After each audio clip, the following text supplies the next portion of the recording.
अगर Albert Einstein यहां पैदा होता तो बैठे होते किसी हिमालय की गुफा में और जप रहे होते राम राम, या हनुमान चालीसा पढ़ रहे होते। वो तो सौभाग्यशाली है कि यहां पैदा नहीं हुआ, नहीं तो तुमने बर्बाद कर दिया होता। कोई बंदरों को पूज रहा है, कोई गौ भक्त है, कोई हाथियों को पूज रहा है, कोई झाड़ों को पूज रहा है। इस संस्कृति को तुम मुझसे बचाने को कह रहे हो? इसमें बचाने योग्य क्या है? इस कूड़ा करकट को बचाने की बात कर रहे हो और तुम कहते हो कि महान नैतिक मूल्यों की गरिमा का क्या आप भूल गए? कौन से महान नैतिक मूल्य? किन नैतिक मूल्यों की बात कर रहे हो? महात्मा गांधी राम राज्य की बहुत प्रशंसा करते थे, लेकिन किसी ने भी उनसे नहीं पूछा कि राम राज्य में गुलाम बिकते थे, बाजारों में आदमी बिकता था।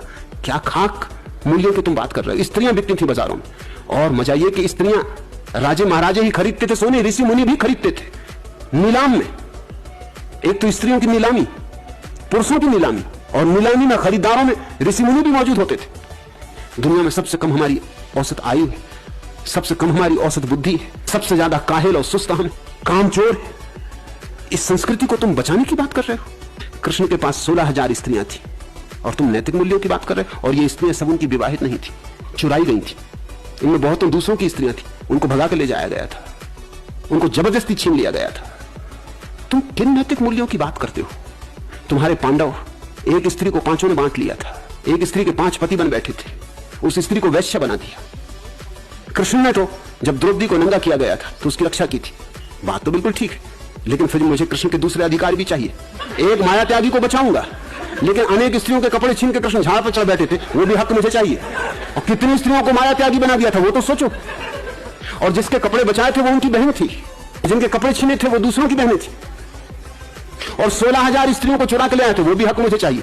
लेकिन तुम किन नैतिक मूल्यों की बातें कर रहे हो? कौन सी नैतिकता थी तुम्हारे देश में? नाहक शोरगुल मचाए हुए हो, और तुम बुद्धू बना लेते हो पश्चिम के लोगों को, क्योंकि उनको तुम्हारे इतिहास का कोई पता नहीं।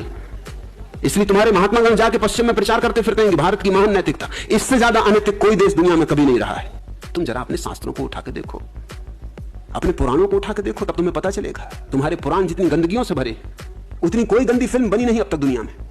तुम्हारे देवता जिस तरह की गंदगी से भरे हुए, जिस तरह की भोग लिप्सा से भरे हुए, तुम अपने पुराण उठा लो। देवता उतर आते हैं, छिप के ऋषि मुनि बेचारे गए हैं स्नान करने ब्रह्म मुहूर्त में। शायद इनको इसलिए समझाया कि ब्रह्म मुहूर्त में स्नान करने जाओ, ये तो ब्रह्म मुहूर्त में स्नान करने चले गए। देवता आ जाते हैं छिप के, पति बन के, और पत्नियां सो रही बिस्तर में, उन्हें धोखा दे जाते हैं, उनके साथ भोग कर जाते हैं। इसके पहले कि मुनि आए वो नदारत भी हो जाते। ये तुम्हारे देवता हैं, तो आदमी की क्या हालत रही होगी? जरा ये तो सोचो, जब देवताओं की ये हालत है तो आदमियों की क्या हालत रही होगी? तुम शंकर की पिंडी में किस चीज को पूज रहे हो? वो जन्नेंद्री का प्रतीक है, और फिर भी तुम्हें शर्म नहीं आती। अब तुम्हारे पवित्रता को कोई नष्ट नहीं कर सकता, हो तो नष्ट करे।